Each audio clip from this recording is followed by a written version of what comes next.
Hello, everyone, and welcome back to Wellness Wednesday. So, I'm back in New York, as you can see, and today I would love to share with you the small intestine flow. The small intestine flow is dynamic for this time of the year, which is what are we? Winter, and we get a lot of flus and colds and sore throats, and people are coughing all over you. So this is a great flow to harmonize just that, and also to keep our bodies strong. So I love this whole because the first one really helps sore throat, and so let's go into our 13s. If you have a sore throat, you will find it on the side.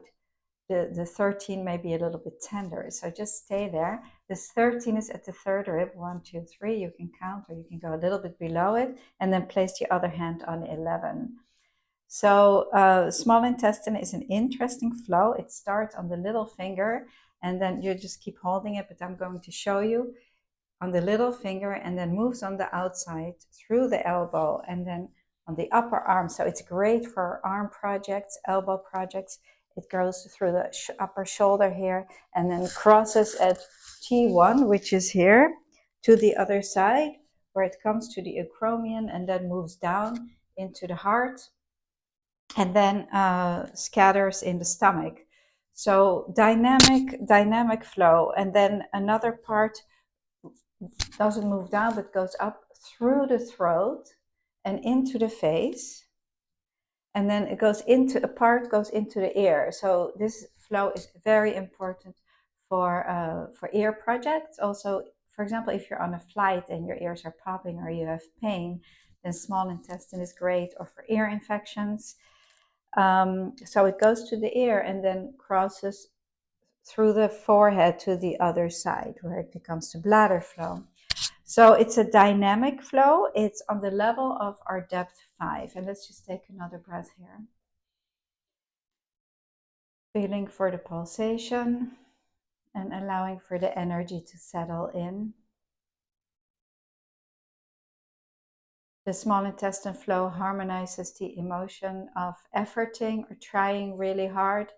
When you're running ahead of yourself, you can actually break a bone, and the function of the 5th depth is bone. So it's great also for our skeletal system. And if you are a person who has a tendency to break bones, osteoporosis, to build our bones, the small intestine is wonderful. So let's gently take our hands, and now we'll open up our waistline by holding the 19s, allowing for the energy to descend out of the head. So again, if you have arm projects, you can go right on where it hurts you. If you have elbow projects, if you have upper arm projects, you will find correspondent tight spots here on the 19. Wonderful. And then let's put our hand, place it back on 11, and we will move the other hand to the 1. 1 is located here on the inside of the knee, allowing for the energy to go down. And I would like to show you the illustration, and we see that we are holding the locations below the waist, but the energy actually is not moving there directly. So this is the illustration of the small intestine. You see how it goes through the arms into the head, and not necessarily down the legs. It really helps the upper part of the body. The element is fire, and the time that this flow peaks is between 2 and 4 in the afternoon. So sometimes if people have a fever in the afternoon or feel really low and tired, then you can look at the small intestine flow. The previous one is heart, so the inheriting flow is heart.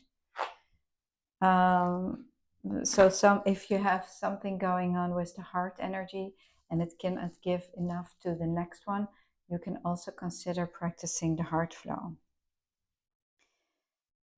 I'm just going to read you a few notes from the core textbook.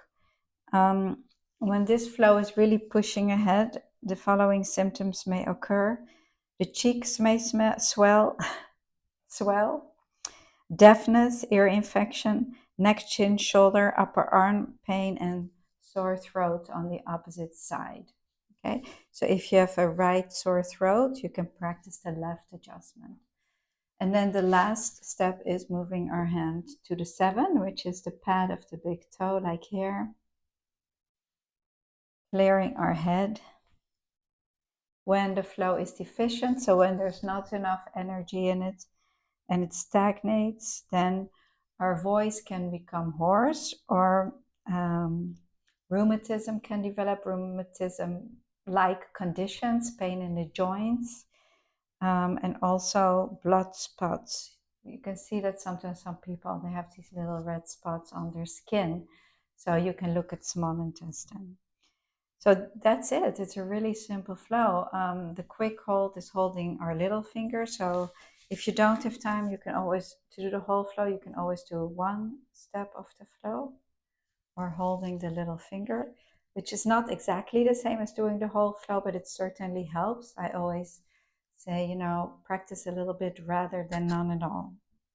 Once the energy starts to move, it continues to move. It's also a great flow if you have a lot of thirst, if you're always thirsty, also for hot flashes.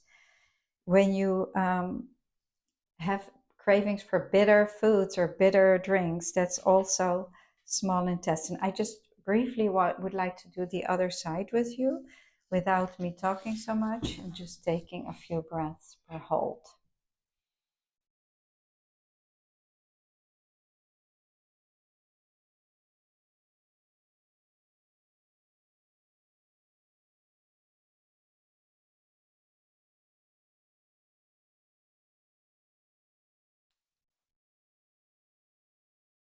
A very, very simple flow.